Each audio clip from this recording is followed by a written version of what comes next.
Hello everyone. In this lecture, we are going to study about the simplification of complex spectra. Say for example, in a molecule, if you obtain a very complex spectrum in which you are not able to distinguish between singlet, doublet, triplet and multiplet and all the peaks look like multiplet, then it will be very difficult for you to assign a structure for that particular molecule.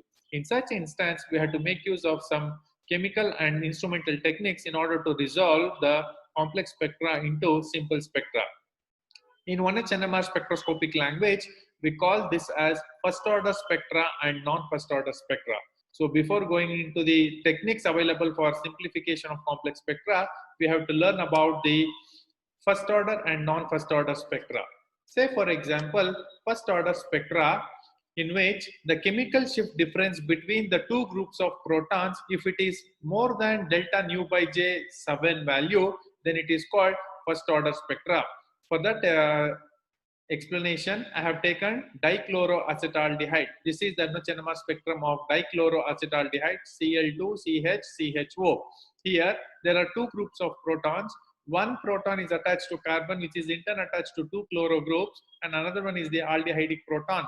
So when there are two chloro groups, you can expect the chemical shift value to be 5.5 or 5.6, and the aldehydic proton always comes around 9 to 9.5.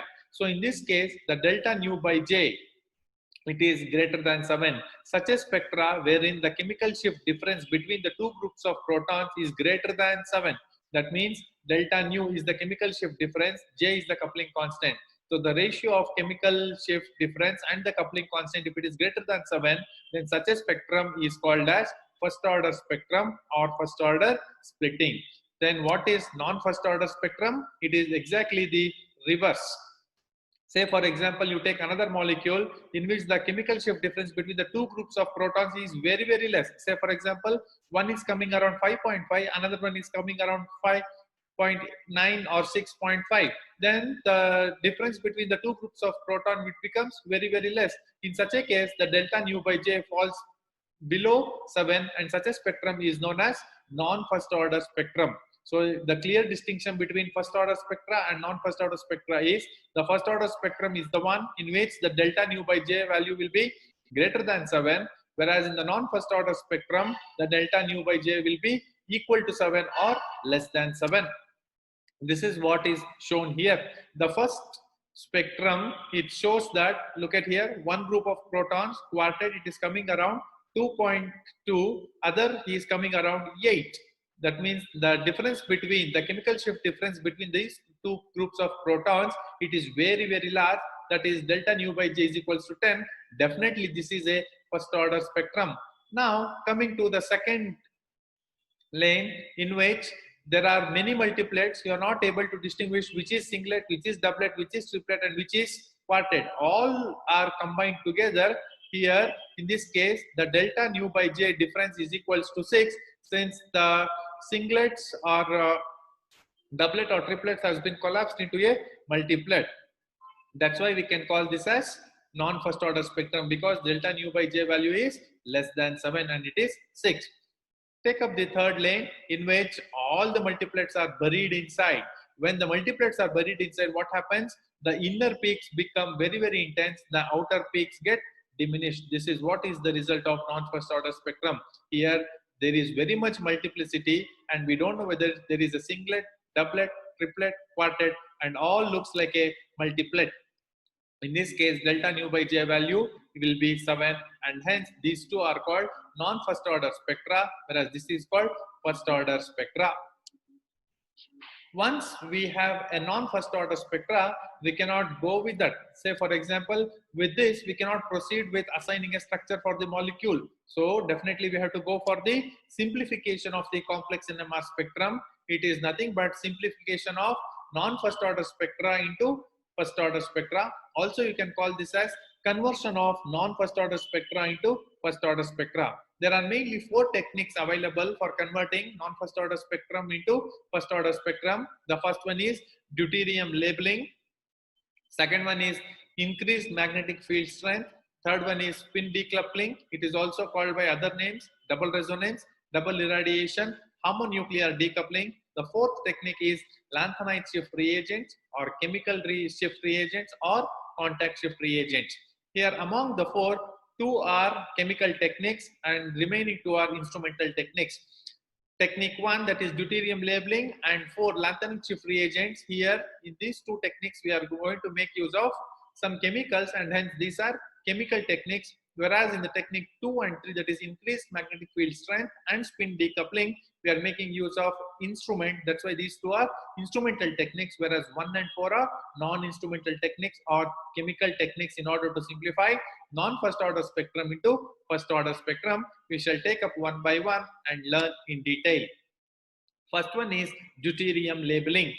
So as soon as I say deuterium, you all know that deuterium, it is one of the isotopes of hydrogen with the atomic mass 2, and it is this deuterium labeling is one of the most elementary and highly useful method for assigning the exchangeable protons. Say for example, you have a molecule wherein you have oxygen or nitrogen or sulfur or phosphor, any heteroatom. So if a proton is attached to heteroatom, it can be easily labeled with deuterium. So what you are supposed to do, take a sample and add deuterated water or deuterated any solvent for that matter. What happens? The proton attached to the functional group or heteroatoms, it will easily get exchanged. Why we have to make use of deuterium? What is the reason why it is being used most widely in the NMR spectroscopy? Is because of two reasons. The first reason is that deuterium can be easily introduced in the sample. Take a test tube, take your sample, add deuterated solvent, just shake it well. Your proton gets exchanged. That means proton gets exchanged to deuterated proton. The second reason is that the presence of deuterium in a molecule is not detected by the PMR spectrum. That is the main reason why we use deuterium, because deuterium has got much smaller magnetic moment than the hydrogen, and therefore deuterated sample will absorb at different field strength than the non-deuterated sample. These two are the reasons why we mostly use deuterium in 1H NMR spectroscopy. Say for example, if a proton is highly acidic, then it tends to undergo deuterium exchange. Also, protons on the alpha carbon atom attached to some functional groups like carbonyl, carboxy, nitro groups readily undergo base catalyzed deuterated exchange. This is the reaction taken to explain the deuterium labeling or proton exchange reactions. Here we have taken a sample wherein there is COOR, RB alkyl or aryl groups, and YB anything else. Here what we have to mainly concentrate on these three protons. We have got CH2, CH2 and CH2. Before deuteration, the multiplicity will be, this has got the neighboring 2H, so 2 plus 1 is 3, that's why it is giving triplet, and this one has got 4 neighboring protons, 4 plus 1 is 5, that's why it is giving quintet, and this has got CH2 neighbor as 2, 2 plus 1 is 3, that's why it is giving triplet. So if you record the 1H NMR spectrum of this compound as such without any deuterated solvent, then you should get triplet, quintet and triplet. So after deuterium labeling or after deuterium treatment, what happens? So as I said, this is a base catalyzed reaction. Take deuterated water in presence of deuterated sodium hydroxide. So here H becomes D and here also H becomes D. So it becomes deuterated water and deuterated sodium hydroxide. We have told that alpha carbon attached to the functional group, it usually gets deuterated because this carbon is highly acidic. Because of high acidity, this hydrogen tends to get exchanged with the deuterium. So what happens here? Instead of H, this D will come and sit here. So this is the result, CH2, CH2, CD2. Once you record this spectrum for the NMR spectroscopy, then this will be the result. Instead of triplet, quintet and triplet, here there are no protons. They will result in the formation of only 2 triplets. See here, we have converted triplet, quintet, triplet to just triplet and triplet. So we have converted a complex spectrum into a simple spectrum, or we have converted or simplified a non-first order spectrum into a first order spectrum. Say in this case, delta nu by J will be approximately 6, whereas in this case, delta mu by J will be greater than 7. Say roughly you are going to get around 8 or 9. So definitely you are converting a complex spectrum into a simple spectrum. That's why we said that this deuterium labeling or proton exchange reaction using deuterium deuterated solvent is one of the most elementary and widely used technique in 1H-NMR spectroscopy in order to convert complex spectrum into a simple spectrum. Usually protons attach to heteroatoms, as I said earlier, sulfur, oxygen, nitrogen. They resonate at variable fields, and usually the singlets or whatever the signals we get, it will be usually broad, and this multiplicity, it will lead to difficulty in the interpretation. So once you shake that sample with deuterated solvents, the deuterated water, this H becomes D, SD, OD, ND. So XH resonance is eliminated, and as a result, the simplified spectrum is obtained. But in case of amides, we know that in amides there will be slow exchange. So what you are supposed to do is take a solution of sodium bicarbonate in deuterated water or deuterated sodium hydroxide. So in case of amides, you are supposed to take a base catalyzed reaction. Then definitely there will be exchange of NH. So the proton attached to nitrogen will get exchanged with deuterium. So it becomes ND instead of NH. So once you finish this NMR spectrum, you don't worry about losing the sample, because in most cases, whatever the sample we get, it will be of very, very less yield. So in order to get the sample back, what you're supposed to do is take that sample and shake with excess of water. So whatever the deuterium is attached to your sample, and then that will get exchanged with the proton present in the water, you will get back your sample. So these are the various reasons why we prefer deuterium labeling over other spectroscopic techniques. But also you should remember at this time that for all the samples, deuterium labeling is not the answer. Depending on the sample, we have to choose which technique we can use for the simplification of complex spectrum. So this is all about deuterium labeling. So deuterium labeling, as I said, it is a chemical treatment or non-instrumental technique.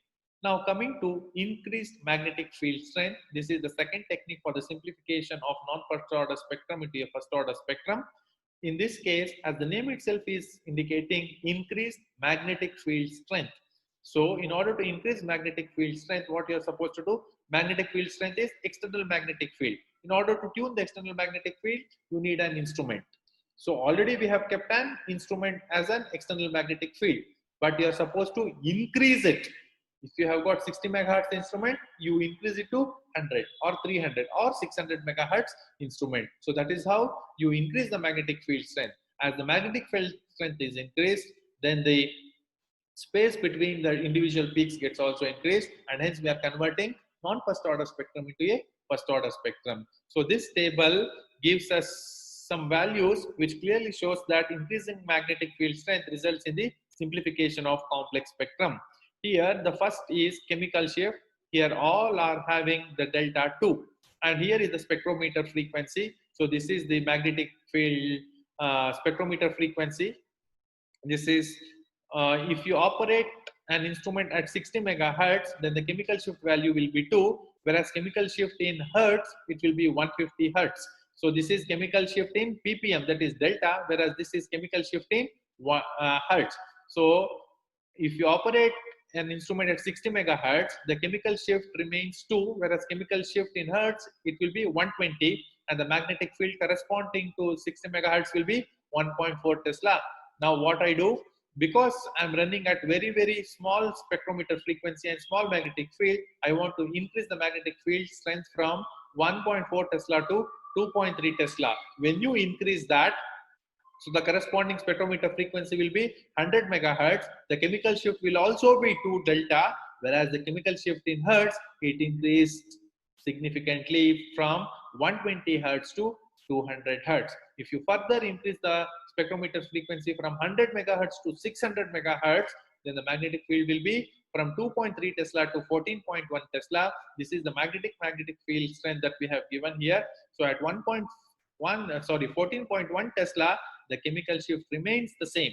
We know that chemical shift value in delta will not change, whereas chemical shift value in hertz, it changes significantly. See, it is changing from 120 hertz to 1200 hertz. So magnetic field strength has been increased from 1.4 Tesla to 14.1 Tesla. Approximately 10 times we have increased the magnetic field strength. That means we have increased the chemical shift in hertz also. So from this table you can infer that chemical shift in hertz, it is field dependent. So when we change the field, chemical shift in hertz, it changes, whereas the coupling constant remains the same. That is the reason why we have got the same chemical shift values. So what you have to bear in mind at this juncture is increasing the magnetic field strength increases the chemical shift in hertz, whereas chemical shift in delta or ppm, it will not change, and coupling constant also will remain the same. So this is the reason why we are converting a complex spectrum into a simple spectrum. At 120 hertz or at 60 megahertz instrument, you will see that there will be too many multiplets. You cannot identify or distinguish between singlet, doublet, multiplet, whatever it is. Whereas at 600 megahertz instrument, there will be a clear distinction between singlet, multiplet, doublet, quartet, so on and so forth. This can be explained by taking an example. So here, when the field strength is increased, the ratio, that is delta nu by j, is also increased. That means we are converting non-first order spectrum into a first order spectrum. Say before increasing the magnetic field strength, delta nu by j will be less than 7, but when you increase the magnetic field strength, delta mu by j will also increase, thus converting complex spectrum into a simple spectrum. Suppose if you record a sample at 600 megahertz instrument, it will be further improved by recording the sample at 600 megahertz instrument. Now we will see that by taking an example of 4-chlorobutanoic acid. This is the structure of 4-chlorobutanoic acid. Butan refers to 4 carbon atoms. The base will be 4. 4 chloro at 4th position. So this will be 1, 2, 3, 4. At 4th position, put a chloro group acid. So for at 1 position, you have to put carboxylic acid group. So this is 4-chlorobutanoic acid. So as such, when we look at the multiplicity, we see that there are 4 different types of protons. For time being, we will forget about the proton attached to the carboxylic acid because its value will be very, very high. That is after 12. So it will appear between 12 to 12.5. Whereas these 3 CH2s, CH2, CH2, CH2, this is the carbon attached to functional group, and hence this becomes alpha, next is beta, next is gamma. When you look at the multiplicity, it is the same as previous case. This becomes triplet, this becomes quintet, and this becomes triplet. So you are having 3 types of protons, triplet, quintet, and triplet. When you record the NMR spectrum at 60 megahertz, this will be the result. Here you can see that alpha and beta protons are buried together, they are merged. You are not see here alpha and beta, what you should get triplet and quintet. But whereas see here, can you distinguish triplet and quintet in this? It will be very, very difficult. And gamma proton will be triplet, that you can see clearly. Whereas the proton attached to alpha and beta carbon, they are merged together. So now we have to enhance this spectrum. How can enhance? By using spectrometer frequency at higher magnetic field strength. So instead of 60 megahertz, you increase it to 600 megahertz. As a result, you are going to get a magnified spectrum in which you can clearly distinguish between alpha and beta protons. So the gamma is the same. Gamma is 4. At 4 only we have. Whereas the alpha and beta here, you can clearly distinguish. Alpha should give a triplet. See here, triplet around 2.5.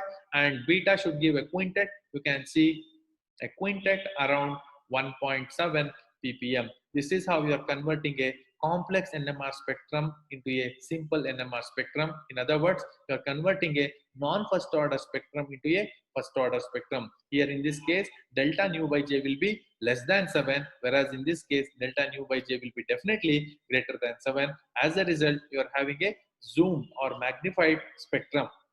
Here in this case, if you see the coupling constant of all these protons, it will remain the same, because coupling constant, it is not field dependent, whereas chemical shift in hertz is just the field dependent, whereas chemical shift in delta and coupling constant, they are field independent. So this is about the second method, that is instrumental technique, increase magnetic field strength. When you increase the magnetic field strength, the spectra also will be magnified and you are able to distinguish between the multiplicities. The third technique that we have got is spin decoupling or double resonance or double irradiation or homonuclear decoupling. So spin decoupling. So far from the class, we started about proton NMR spectroscopy. We were talking about only coupling or splitting. That means if two protons are next to each other, present in different chemical environment, they will definitely couple. But here is a technique which is talking about decoupling. So exactly the reverse of NMR we are going to do here. How we do? We will see. This method is also called double resonance. It is also called double irradiation. It is also called homonuclear decoupling. We will see in a short while from now why we have given 4 different names for this technique. So here, this is the third method for simplification of the complex spectrum. Here also we are going to use an instrument, and hence this method comes under instrumental technique of simplification of the complex NMR spectrum. So this method is particularly applicable in which if the two protons are staying next to each other, preferably in a different chemical environment. So consider a molecule of this type wherein HA and HB are the two protons, neighboring protons, which are next to each other and they are present in the different chemical environment. Right. So the coupling between the two adjacent protons can be eliminated by this technique. So what we are going to do now, HA and HB, if you just look at the multiplicity as such, what you are supposed to get, HA should appear as a doublet and HB should appear as a doublet because H has got one neighbor, 1 plus 1 is 2. So HA should appear as doublet. The same is for HB. HB has got HA as neighbor. So 1 plus 1 is 2 and hence it is doublet. So we are going to get two doublets for this compound. So this particular method, it involves the irradiation of a proton or a group of equivalent protons with sufficiently intense radio frequency energy. Say for example, for normal NMR experiment, if you use say 60 megahertz or 100 megahertz or 600 megahertz, but for this particular method, instead of 60 megahertz, you increase the frequency. So instead of giving 60, say you give 100 for a particular proton. So in order to give a 100 megahertz frequency, you need to use one more instrument. That's why it is called double resonance. If you use single instrument or single spectrometer frequency, it will undergo resonance. Because you are using a second instrument, that's why it is called double resonance, and also it is called double irradiation. Usually what we do, we irradiate the sample only once. But in this case, in this technique, we are irradiating sample twice and hence it is called double irradiation. This technique is also called homonuclear decoupling. Homo means same. So both are same nucleus, both are protons. Homonuclear, same nucleus. So between the same nucleus, we are doing the decoupling reaction. We will see how we can do that decoupling. You shall consider that these two protons are present in different chemical environments and hence it leads to doublet and doublet. We will see how we can remove the doublet into singlet and singlet. This is a simple technique in which we have to do double irradiation. Now imagine HA. If you double irradiate HA, that means instead of giving 60 megahertz radio frequency energy, you give more energy than that. Because this proton is getting more energy, what is happening because of the because of normal transition, this HA will go to higher transition state and will come back. Well, it is come back, HB will see it and it will think that there is only one proton next to me and hence this HB is resulting into a doublet. But in this case, in this technique, what is happening? We are instead of giving 100 megahertz, 60 megahertz energy, we are giving more radio frequency energy. When you give more radio frequency energy, instead of normal transition, this HA will involve rapid transition. Because of rapid transition between ground state and the excited state, this HB will see only HA as an average time view. Instead of seeing this slowly, this will HB will think that HA is not next to me and hence instead of appearing as a doublet, HB will think that there is no neighboring proton and hence I should appear as a singlet. Let me explain this once again. What happens? So instead of giving normal radio frequency energy, you are giving excess of radio frequency energy. Because it is having excess energy, rather than normal transition, it will involve rapid transition. So when it is involving rapid transition between excited ground, excited ground, excited ground, so this HB will see only one time average value of HA and hence HA will come to resonance only once and hence Hb will appear as a singlet. Hb will think that there is no proton adjacent to me or neighboring to me, and I should appear as a singlet. The same case will happen for Hb also. So what we do now here, instead of giving normal energy to Hb, I'm giving more radio frequency energy.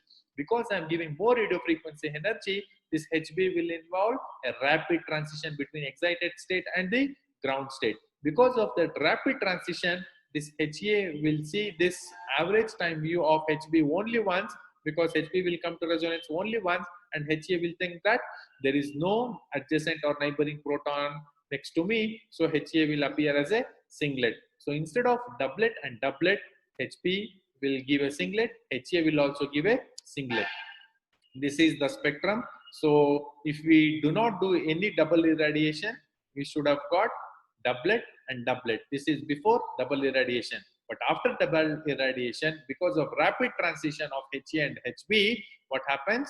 This doublet is collapsed to a singlet. This doublet is collapsed to a singlet. So we are converting a complex NMR spectrum into a simple NMR spectrum. So instead of coupling, we are doing decoupling, and hence this method is also called spin decoupling technique. Because we are using an instrument in this technique, it comes under the instrumental method of simplifying complex spectrum into simplified spectrum. So why this happens here? Because the time needed to resolve two lines of a doublet into a is related to the coupling constant. Doublet in this example is possible if the spin state of Ha has a half-life greater than delta t. So this half-life of Ha is greater than delta t, then Hb will see it for more longer time, and hence it will appear as a doublet. But because of double irradiation, the delta t becomes very, very small. That means half-life of Ha and half-life of Hb, it becomes very, very small. Because of that, instead of coupling, decoupling is taking place. So we are not allowing the coupling to take place, then rather we are doing decoupling for this chemical molecule, and hence we call it as spin decoupling technique.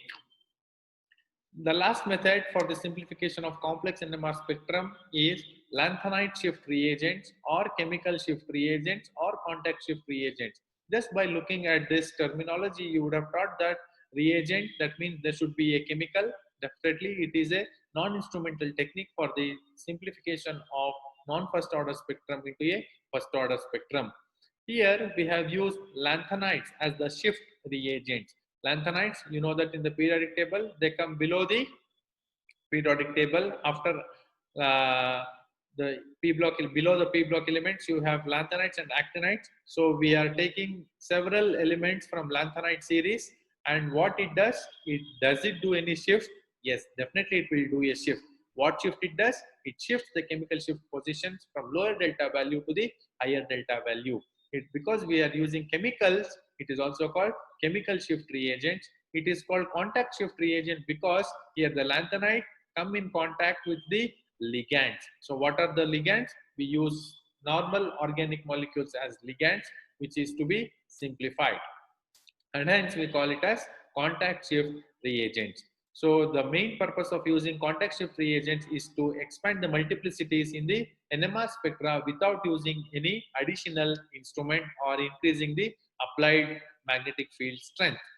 So what happens when you use a chemical shift reagent or contact shift reagent? It results in substantial magnification of the chemical shift. So if you see that there is a complex multiplet and you put some complex like a chemical shift reagent into that sample, then there will be a formation of the complex. That complex results in the magnification of the delta value. That means multiplet will be collapsed to singlet, doublet or triplet. So you can clearly distinguish between a multiplet and a singlet, quartet, triplet, doublet. So where the shift reagents are coming from? These are the ions in the rare earth series coordinated to the organic ligands. We will see what are the elements that we can use in lanthanide series and what are the organic ligands that you can use for the contacting here. What happens usually is, because we are using organic molecules like carbonyl compound, carbol, carboxylic acid or esters, We know that these compounds have got lone pair of electrons on the oxygen, and these lone pair of electrons on the oxygen, they will donate the electrons to the lanthanide series. So lanthanide series are also called rare earth series. So it will be like a metal ligand complex. So your organic molecules, it donates electrons to the electron deficient lanthanide elements, and hence there will be a formation of the complex here or the coordinated compound. So the functional group that mainly we are concerned with is amines, alcohols, aldehydes, ketones, ethers, thioethers, esters, nitriles, and epoxides. So these are the organic molecules. If you keenly observe amines, NH2, nitrogen has got lone pair, alcohol, OH, oxygen has got lone pair, aldehydes, ketones, carbonyl, oxygen will have lone pair, ethers, oxygen, thioethers, sulfur, it has got lone pair of electrons, esters, again oxygen, nitriles, nitrogen has got epoxide, oxygen. What are epoxides? It's a three-membered ring having oxygen.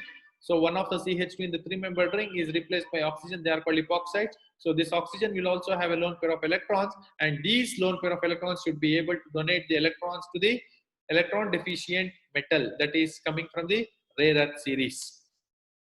So what we normally do is we make complexes starting from two enolic beta diketones or dipivaloyl methane. In short, we call it as DPM.